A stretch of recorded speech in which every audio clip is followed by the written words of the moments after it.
Hey, what's good, family? Mid Morning Soul here, and today I decided to talk about the Paper Mario game that came out last week, Paper Mario: The Origami King, and kind of just give my overall experience, I guess, if you will.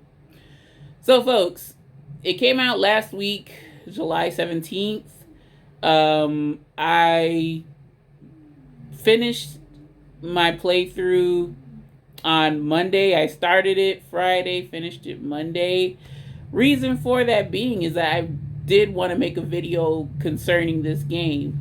And reason for that being is, you know, like many have vocalized, I like the original Paper Mario series, which was a turn based traditional RPG. However, when it came to Super Paper Mario, they kind of like the direction kind of went in a different way. That you have that split fork in the road sort of deal where traditional RPG is over here and whatever the fuck the Super Paper Mario or Paper Mario decided to go in with their battle system. So I'm also gonna let you know this is what all I've played: Paper Mario, the original, on Nintendo 64, Paper Mario Thousand Year Door, Super Paper Mario, and I skipped Sticker Star, Color Splash, and I played Origami King. So I don't know what they were trying to do in terms of development. I don't know why they tried to steer clear of what works for Paper Mario, especially if you played it from when it first came out in the 90s, I believe, or maybe early 2000s, I forget. But the Paper Mario was basically the spiritual successor to Super Mario RPG, The Legend of the Seven Stars. That I have played, but I haven't completed it. So I kind of feel ashamed for that, but that'll change, especially with the somewhat amount of time that I have on my hands. But yeah, I haven't fully completed Super Mario RPG. That is also a Mario based turn style RPG, traditional RPG. With Super Paper Mario, like I said, that is when we, diverge from what we thought Paper Mario was supposed to be, which was a RPG sub series for the Mario franchise. That ain't what it's turning it out to be, y'all, which is very disappointing because, like, out of the few RPGs that I do like to partake in, Paper Mario or Mario based, that's one of them. And for Mario to kind of go into this other direction, which is pretty much adjacent to the regular Super Mario series, which is action adventure, platformer kind of. I wouldn't say it's platform heavy, but there are some elements of it sprinkled throughout the game. And, so like I was initially upset. I'm not going to lie. I was initially upset when I saw the Treehouse presentation, in that okay, it's fully come out, no experience, no leveling up. What is the point of regular battles? Why are we getting into regular battles? Some of which are like story locked. And I was just like rolling my eyes, like, really? Okay, so this minion took this key item and ran off. You gotta go chase it and bust its head open to get that item back and progress with the story. We've all been there, done that with a lot of games, I'm sure. But like with the puzzle aspect of lining up the enemies to utilize like a power boost, I thought that was pretty cool, but it got tiresome within like not even at the close of getting out of like I want to say Picnic Road. Like I already got tired of it. Not even approaching the first boss. And folks, should have made a disclaimer earlier, but I'm gonna make it now. I will be spoiling the story in, as it ties to my overall experience, So I will put it in the title description and just be forewarned if you really for some odd reason care for the story so much. Watch my video after the fact, y'all. Don't watch it now unless you don't like Mario stories aren't really intricate, well thought out stories. It's like, well, you saved the princess. Yeah, folks, I pretty much spoiled like half the plot right there. You're saving Princess Peach, and it's even told in the trailers and whatnot. So is that really a big jump, a big stretch in a typical Mario plot? You're saving the princess. But yeah, y'all, I mean, the battle system, I'm spoiling, moving on. Battle system, it gets tiresome with normal enemies. Okay, not even the change of enemies is enough to redeem this feature. I just avoided battles like for the most part, unless it was tied into progressing through the rest of the story on the rest of the game, which sometimes you can't help. But I mean, it's kind of fun to juke enemies if you can. The problem is Mario's walk speed is so slow. My word. And at least with well, I'm remembering Super Mario, or not Super Mario, Paper Mario, the first one. You had that spin dash, which kind of alleviated the slow walk speed. Thousand Year Door, I'm not sure. I think they kind of just increased his walk speed, but it was just like it's dragging teeth for the most, like pulling teeth. Excuse me, not dragging your legs, pulling teeth, whatever. It's just excruciating in terms of, you're having to move from point A to point B. So with, yeah, normal battles, they suck. There's no point to them. It's been mentioned before.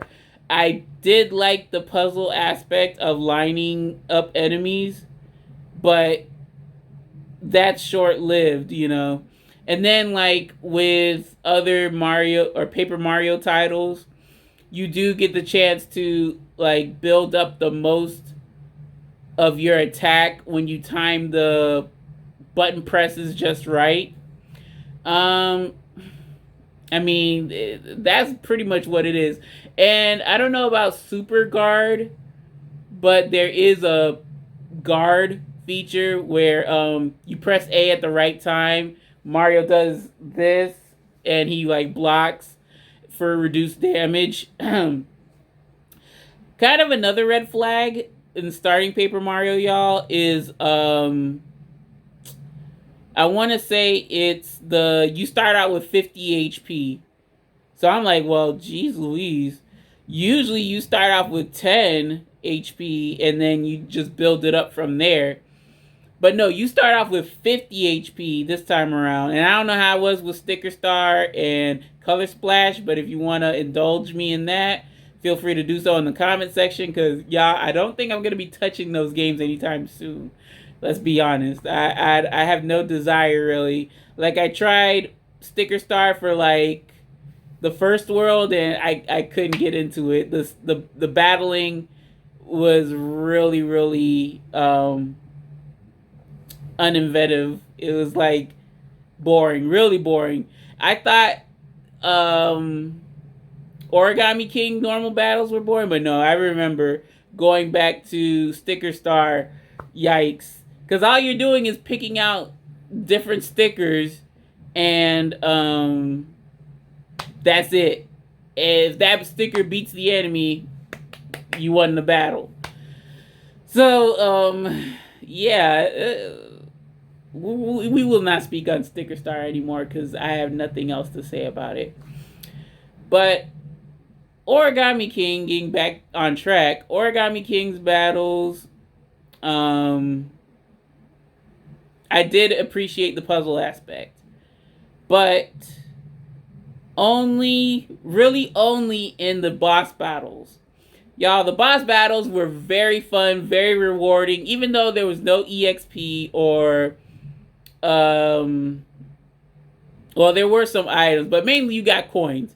That's another thing, y'all. This game is basically saying, as long as you're rich, you can beat this game. as long as you're rich, you can beat the game. Such as life, right? Supposedly. But yeah, Paper Mario with the coinage, they're very, very nice. I will tell you, by the first 2 hours, I had over 10,000 coins. You're right. Yeah. That doesn't make sense. Like, everything spits coins. Everything in their mom spits coins. Like, what? Like, if you really wanted to make it a challenge, reduce the amount of coins. Nintendo, Intelligent Systems, I don't know who developed it. I think it was Intelligent Systems that had a hand in it. Because that's who originally did the original Nintendo 64 Paper Mario. But I forgot. Didn't read credits. Oh well. Yeah, you get too many coins. You it's so easy to build up your coin stash. The confetti mechanic is stupid. Not a fan. Take that crap out. What does confetti have to do with origami? You honestly could have just left that crap out, and I would have been okay with it either way. The confetti also, they make it to where it's a stumbling stop for you to progress in certain areas. Like, you can't go through, like, for the first boss in that Toad Tower, whatever, or the Observatory Tower. You can't progress any further unless you repair the patches in the ground and the staircase and all this foolishness. So I'm like, yeah, confetti was dumb. I wasn't a fan. Take that crap out. Maybe you can go back to turn-based RPG. I'm gonna keep trying to slide that in, y'all. So forgive me, but that's my sentiment. I really do want a Paper Mario RPG, turn-based RPG. We ain't had one, and Mario and Luigi series is, I guess, at a standstill because of Alpha Dream going bankrupt. So what do we traditional turn-based Mario RPG fans want? What do we get? We're like F-Zero, and I just want to say F-Zero because F-Zero, we haven't heard squat from F-Zero, but Metroid's getting something. Star Fox kind of got something, even though I think it's crap. Don't get me started on that. Star Fox got something. What other series? Not sure, but well, Zelda got something, but Zelda is like really one of the mainstay powerhouse series of Nintendo, along with Mario. So yeah, the confetti mechanic is stupid. I'm not a fan. Take that out. Boss battles were fun. Boss battles are fun. I really loved the different ways. Okay, so y'all, I'm getting to some spoiler-ish territory. There are two sets of bosses. There's the Legion of Doom type stationery. And then there's these 4 creatures known as Velumentals. So I enjoyed both the stationary boss fights and the Velumentals. Y'all, some of them really do challenge you in terms of puzzle ability and logics, which is, it's a given in the RPG. You got to think like, strategy wise. So if Nintendo / Intelligent Systems could hone in on that component when it comes to fights in general, normal fights, I bet you this would be overall received from both people who are just okay with the direction that Paper Mario is going into, and people who are RPG enthusiasts, like traditional RPG enthusiasts, and this isn't like impossible to do. You like Nintendo can do this, but they just don't want to do it. And there's YouTube videos out on that, y'all. You can check them out. I might link some in the description to see what how they really feel, basically. And it's sad because like you had friendly Goombas, Boos, Koopa Troopas, unique Bob-ombs, a Lakitu, that's Super Mario 64, a Cheep Cheep, new characters, the Mousers. You had like typical minions from Super Mario franchise as party members. And I don't understand why they can't do that. In fact, I don't think we've had a Toad as a party member. But we'll get into that. We'll get into what I mean. But we haven't had a Toad as a party member. We haven't had a Dry Bones, a Monty Mole. Like the party members. Oh, we could have had a Piranha Plant. Like, come on, Nintendo. Like, you're just like lazy at this point. Like, one of the reasons why they are shying away from RPGs is that, like, they're like, well, we want to cater this series to kids. It's fun. We want kids to be able. We want all. Excuse me, not kids, not just kids. We want all to be able to pick up and play and have fun. I mean, you can have folks do that, Nintendo, but you can make an overall satisfying game. It's gonna get into rant territory. Let me just keep it going.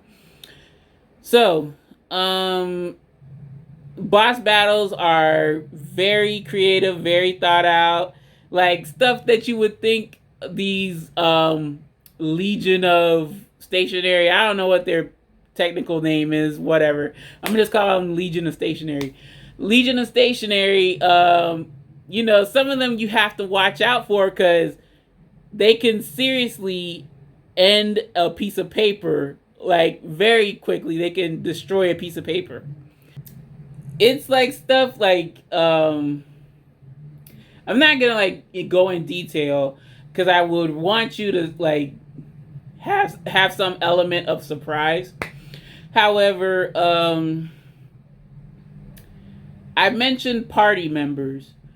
There's like an illusion of party. Like, okay, you have random characters join you every so often. Like, you have a Bob-omb, which you probably saw in some pictures and whatnot.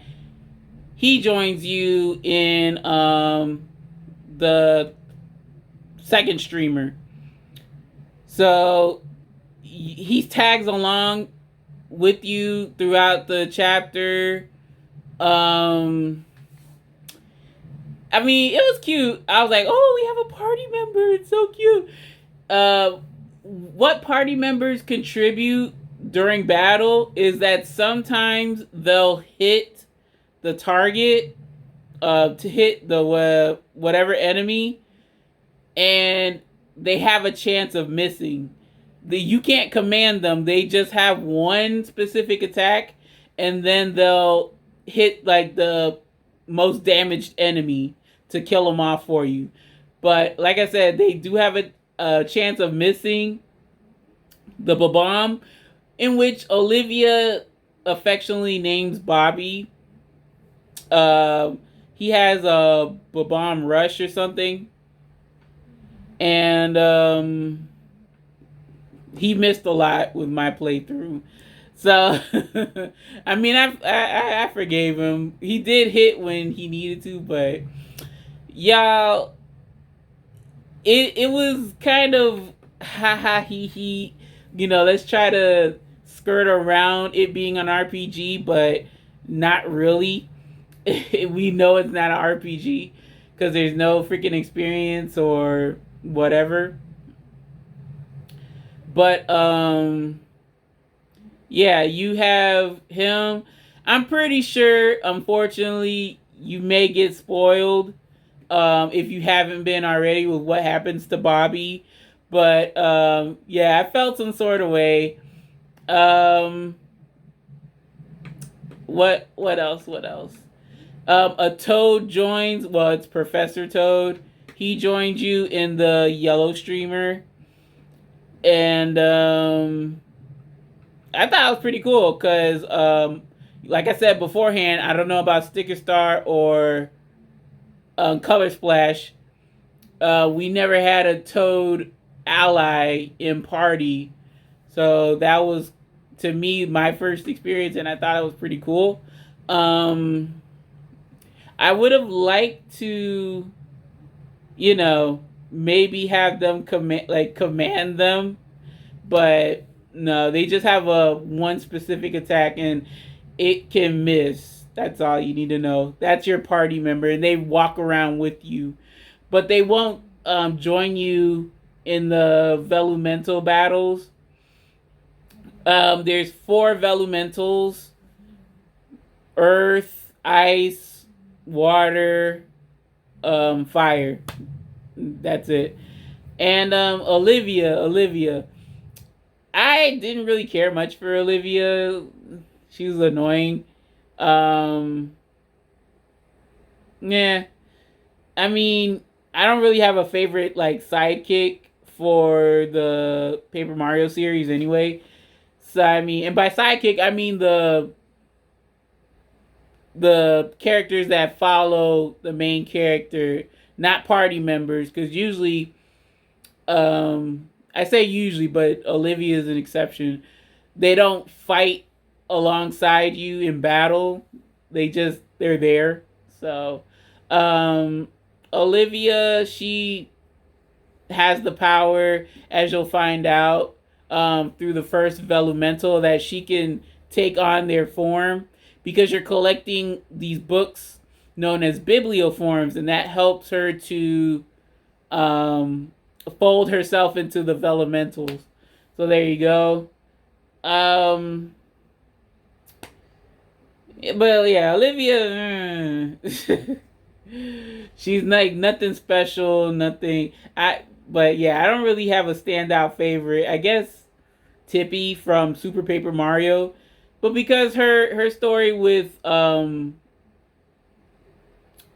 Blumiere, you know, you learn about it throughout the rest of Super Paper Mario, excuse me. But yeah, the sidekicks really, I know there's one for the Sticker Star, and there's pretty much one for Color Splash, but I don't know their name, so oh well. Okay, so yeah, Velumentals, they have their or really boss battles in general. Boss battles in general have their they have a particular attack when you get close or when you're within attacking range, and they have a desperation move once their HP, their health bar is like really low. Um, that's where the blood gets pumping, and you really gotta think. And how can you, like, when should you heal? How can you rearrange this to get the optimal path? Yes, something like this I would take in place of traditional turn-based RPG, but there's got to be EXP growth system. I find that very lacking. Um, when a Paper Mario title doesn't have that incorporated, it doesn't feel like a Paper Mario title. Um, yeah, even Super Paper Mario had a EXP growth system, which even though there was no, like, I guess it was more active time battle in that analogy, felt like playing like a Super Mario title, like Super Mario 1, 2, 3, that sort of deal. And I wanted to say also, I guess, like, without spoiling, or I didn't spoiled, so okay, so the end boss, it's Ollie, King Ollie, right? Um, you're not really missing much from the story, and unfortunately, for some of the folks who got their hands on the game like prior to launch from like those mom and pop shops, um, I mean, it was pretty scummy. Like, people started leaking the story, so I wasn't really surprised. Um, like, they said, this happened, this happened, this happened. I didn't know who Bobby was. Like, I kind of got, but you could guess what was gonna happen. And oh, I will say also, alongside the boss battles, this is why I kind of hate doing stuff off the cuff, because I'm like jumping from here to there. But alongside with the boss battles, I actually enjoyed the Paper Macho, which is their play on paper mache. Those battles, because that's more like Super Paper Mario. So if you enjoy those battles, then you dabbled in Super Paper Mario, in which, hey, I fucks with that too. I like Super Paper Mario. But that's where I kind of drew the line. And the only reason why I got this was, I haven't played a Paper Mario title in forever, and I saw the first trailer, and I'm like, ooh, Paper Mario, and are they going back to like a turn-based? I didn't know. Like, they gave you a top-down of the battlefield, and I thought it was okay, yeah, you set the ring up, but it's a traditional turn-based thing. I didn't realize you have to, like, kind of keep solving the puzzle. Another thing that's I didn't even take advantage of was battle accessories. And you know why I didn't take advantage of it? Excuse me. It's because I thought that they were just like superfluous things to change your appearance. I didn't know they helped with battle. So I'm thinking, like, accessories. I don't care about no accessories. Let's just play the game. And I'm actually watching someone as I'm recording.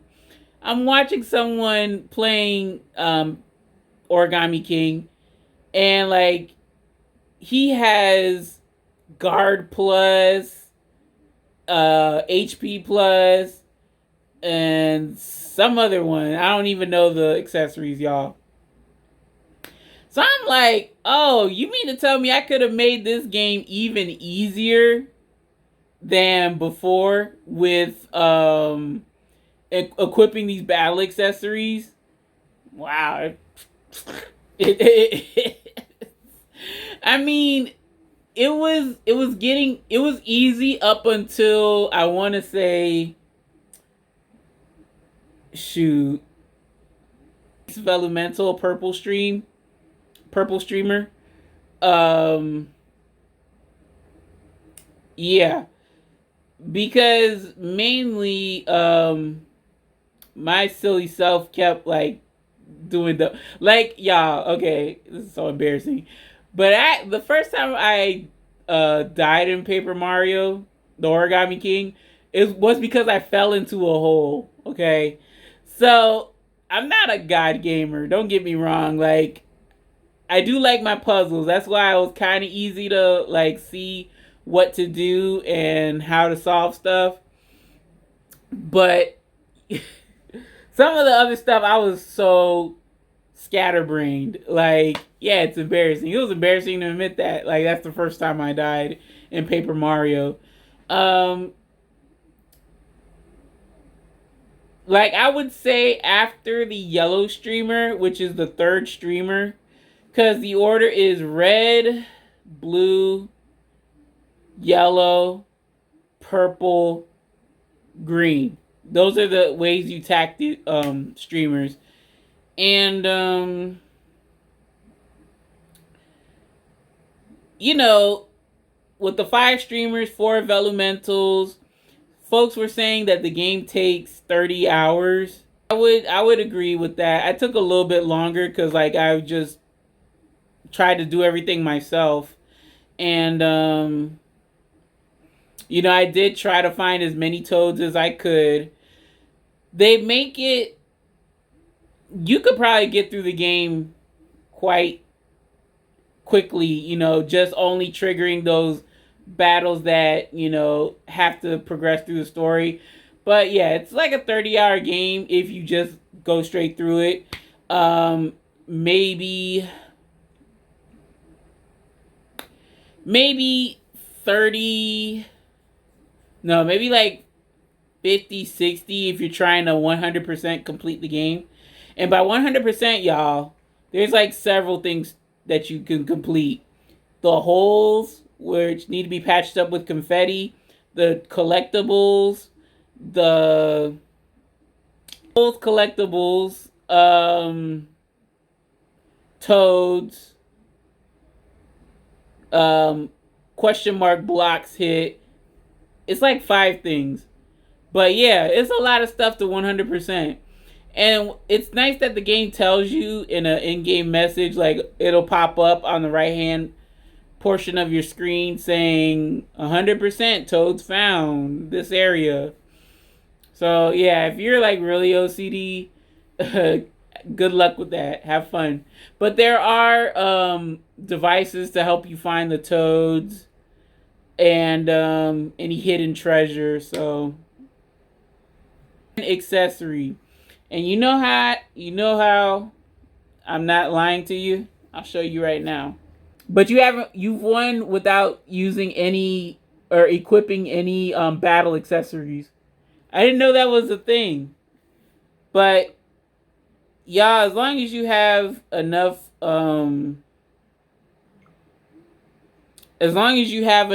money, like there was sometimes like, y'all, my ending amount was like 10,000 coins.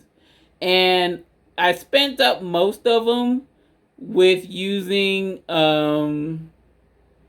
with buying like 2 collectibles from Bowser's minions. So, yeah. The things I do for those cutie minions. I mean, I did enjoy some of the writing, especially from the toads and the minions, like the little quips, the quirky quips that shit, like it's typical in a Paper Mario game. You know, they try to bring the internet culture into the game, you know, like Bowser asks at pretty much at the final boss battle, he's like, oh, how's Peach doing? Is she comfortable? Does she have something to read? Is she unharmed? Asking for a friend. You know, that meme. yeah, I mean, I enjoyed the writing. It was quirky. It was cute. It was for a little Kiki. I get it. But I will say this. Overall, my favorite moments in the playthrough. I enjoyed the purple streamer. Um, Mainly the three tests of courage, or excuse me, the three tests for the orbs or whatever, so you can get to the sky tower. That was funny. Um, the boss battles. I would say the green streamer boss, which is a pair of scissors. Um, or is it the stapler? Hold on, y'all. Shit. Scissors. A pair of scissors, which if you do, like, if you use the pair of scissors, scissors cut paper. So the crazy thing about the scissors boss battle, y'all, is it can lethality you, if you know what lethality is from Fire Emblem. And the same aesthetic and everything, where the character is blacked out, red background. The scissors, if it hits you, it cuts, and you see Paper Mario going in two. Some crazy shit, y'all. But maybe I can show y'all.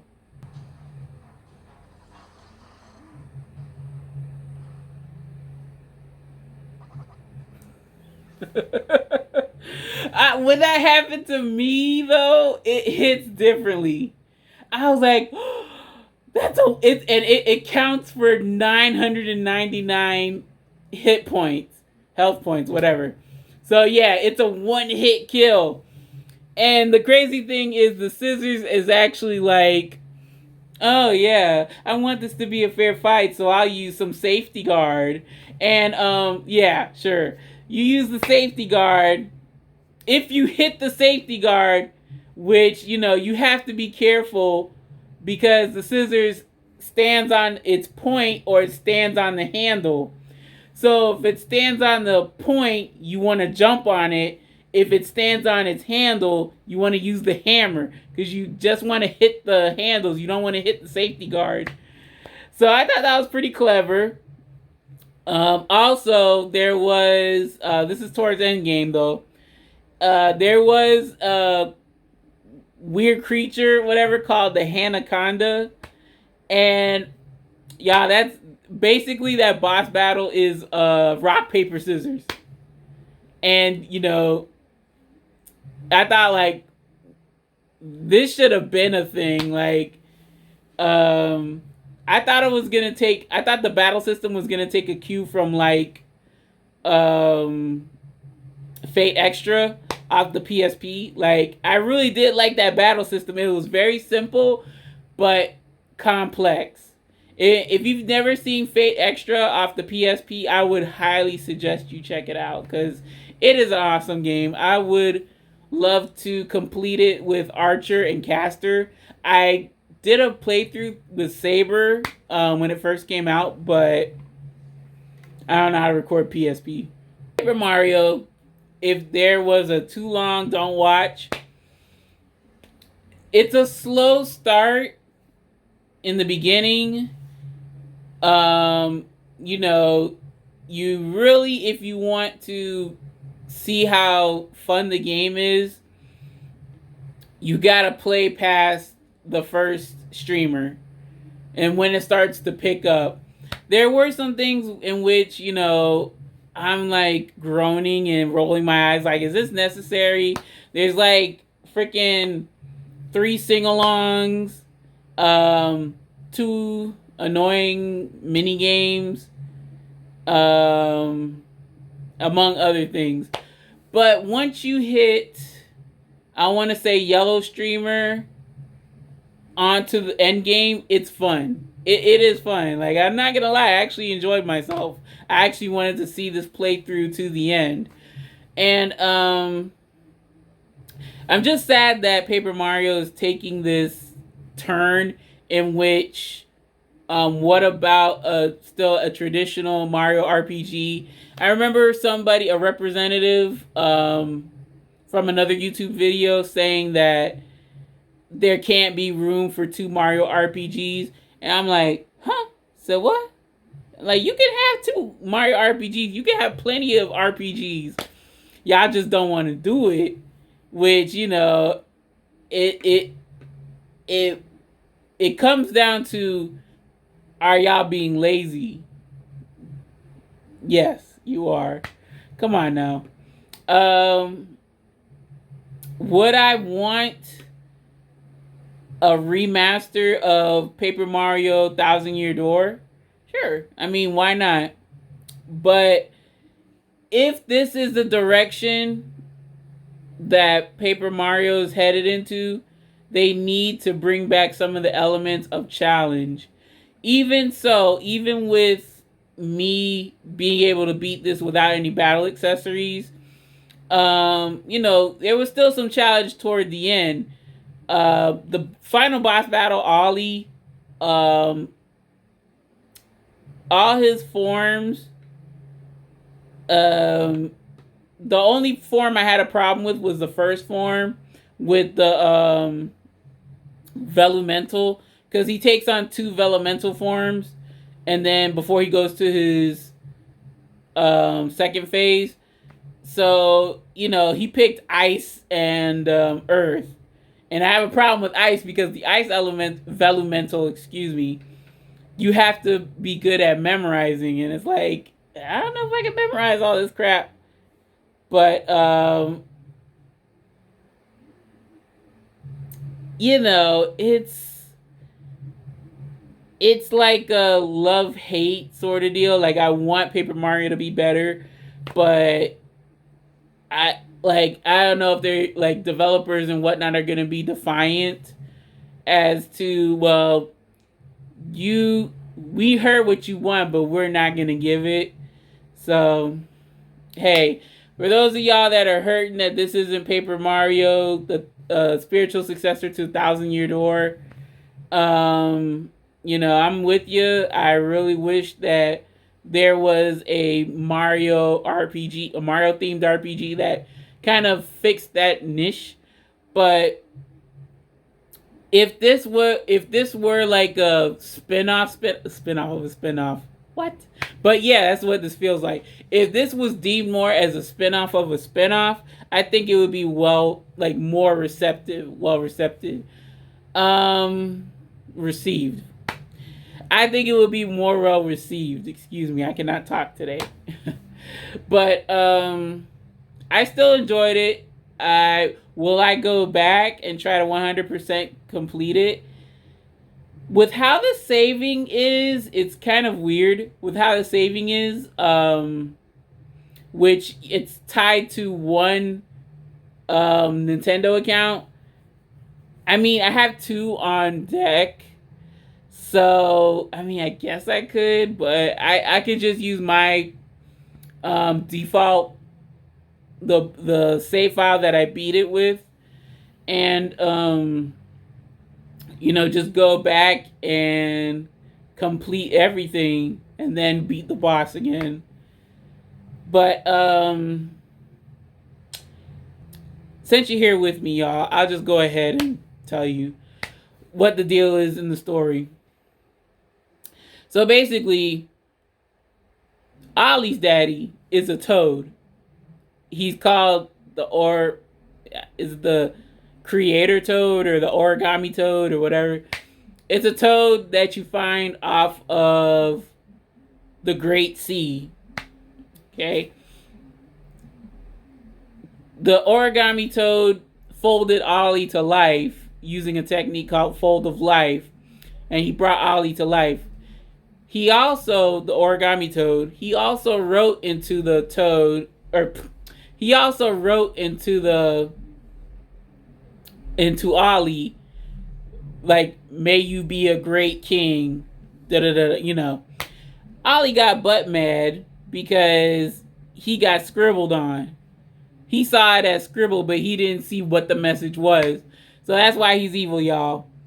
Because his daddy basically just wrote a kind word on him, and Ollie took it the wrong way. Okay. Ollie folded Olivia, which is your partner, and Ollie knew how to do the fold of life as well. So he created Olivia, and Olivia was supposed to be at Ollie's side, but Olivia turned against him, and that's why when you first start the game and you're in Peach's castle, whatever you answer to Peach, it doesn't matter. She sends you down into the dungeon where Bowser and all the other minions are. The original paper minions are getting folded. The folded soldiers are the true enemies in the game. You find Olivia wedged in a wall in which you have to use your 1,000 fold arms technique to free her and the adventure. So you don't get to be with Bowser until end game. The reason why Bowser is folded like he is because in the midst of folding him, they stapled him. The stapler is like the sub boss to Ollie. And yeah, once you defeat the stapler, Bowser's able to unfold himself, and he's in your party for only for a little while. So yeah, Ollie, he has this hatefulness towards all. He's basically racist against all toads, even though his daddy is a toad. And Ollie was in the midst of doing the 1,000 crane fold whatever technique, and it's forbidden. And when you approach Ollie, he folded his 999th crane, and he says, he says to Mario, "Oh, I'm gonna fold you as my 1,000th crane and make the world all origami," or some bullcrap. So then you fight Ollie. First phase I done told y'all about. That's the 2 elemental forms. Second phase is Ollie folds himself even further and makes a giant form of himself.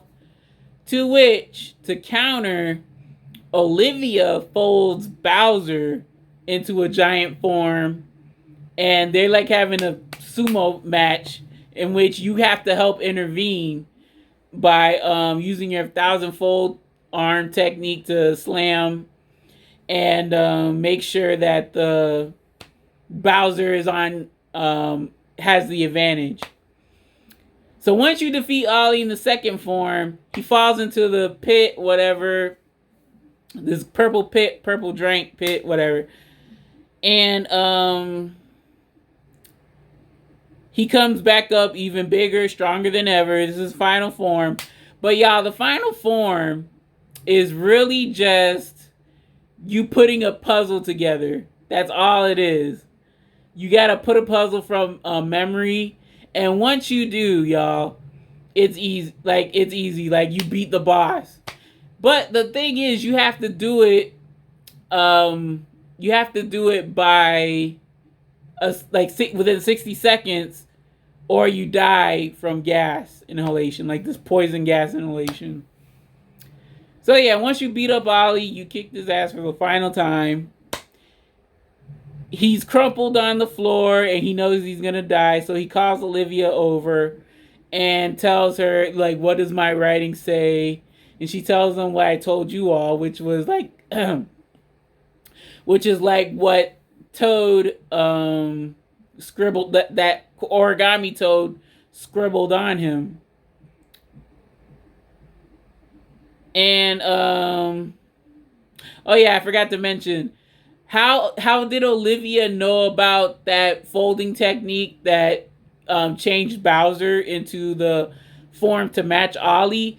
The origami told her before we left to look at the Ice Velumental Palace. So there you go. Um, so yeah, Olivia tells Ollie what the toad wrote on him. Ollie, excuse me, Ollie feels remorse and he tells Olivia, "Fold me into the 1,000th crane and make your wish." Um, Olivia does it, and the thing is, what ties into her wish is that when you first approach Ollie done made Princess Peach into like a mural behind him, a origami mural behind him. So she is a part of the castle. So Olivia's like, no, what have you done? How could you do this? There's no turning back from that, is there? And he's like, no. And, yada yada yada. Olivia turned back to the 1,000-year or 1,000 crane folding fiasco. She folds Ollie into the 1,000th crane and makes her wish. Her wish is to undo all of the origami made by Ollie. It took a while, and then the spoiler reverted back, kicked in. Oh, so because of that, Princess Peach is normal. Shit, it's raining. Princess Peach is normal. She's back to her paper form. Olivia disappears because remember what I said, y'all. Ollie made her. He used the fold of light technique to bring her to life, but she disappears as a result of that wish. Jeez, it's really raining. So, y'all, everything is back to normal. The origami toad, he constructs this beautiful castle, and they have the origami party as planned. Everybody having a good time. Bowser and his minions, Peach and the Toads, Mario, Luigi. Everybody having a grand old time. Oh, also Luigi, he pops in and out every other chapter, and he gives you wrong keys.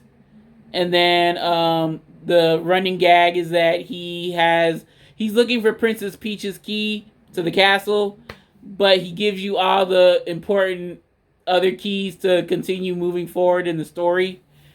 And then at endgame, he pulls up, he's like, oh, I don't know where the key is, but the key is on his cart. So yeah, I mean, with Paper Mario Origami King, it's fun, but because there's like games in the series that we hold to that standard, you're always gonna have some folks who feel some sort of way about the direction that Paper Mario went into. Hell, I'm one of them. I'm like, when are we gonna get a actual Mario RPG? It's been a while. Like the last one was Paper Mario 1,000-Year Door. And I don't know what's the deal. I don't know why, they don't want to do it. I mean, even if they recycled, or even if they had like lazy character creation, which I don't know how you can have like different Toads and whatnot, different Monty Moles, different Goombas. Well, they did Goombas. Goombas might be overdone. Goombas and Koopa Troopas might be overdone, but hell, put a Lackey 2 in there, put a Mauser in there, put a Piranha Plant in there. Like, y'all got so much canvas to work with, but you're just focusing on like this size when we need to see the whole big picture of where you're taking Paper Mario, I feel. But yeah, y'all, woo, an hour extravaganza, word vomit incohesive thoughts with some sort of cohesion. But I really do want the best for Paper Mario. Um, I, you know, yes, I am looking for a fun game, but it's something in which I want to, um, I just want to get that same feeling like I got when I first played Paper Mario, when I first beat Bowser in the final battle with the Star Rod, and I had the Star Spirits backing me up. I want to recreate that feeling. I didn't get that with Paper Mario Origami Kingdom, but I still got some sort of fun. I still got some sort of, highlights um, with this game, but it's just something missing. It's something missing. And if I had to rate it, I'm not one for, it's not a review, but I would say definitely worth the rent. Definitely, if you want to check it out. If you don't want to, or if you find that the game is like really dragging its feet when it comes to like story progression, you rented it, you can wash your hands of it. But once you buy it, like I pre-ordered it and I felt some sort of way, but I was like, no, we're gonna see this through. We're gonna finish this game because yeah, y'all, I don't see myself like not finishing a game I don't buy, especially digitally. So yeah, y'all, kind of we're over an hour, so probably gonna have so much fun editing this. But yeah, y'all, let me know what you think. If you played Paper Mario, if you haven't, don't care for spoilers. Ask away. There were some quirky moments. There were some eye-rolling moments, but it is what it is. It's nothing like revolutionary, but I would say it's worth a rent if you're really curious. So yeah, I'll see you folks in the next video. Thank you very much for stopping on by. This is Mid Morning Soul signing out. But as always, y'all know my philosophy on this YouTube shit. View what you want to, do what you want to, and I'll see you in the next episode. So until then, my friends, and peace.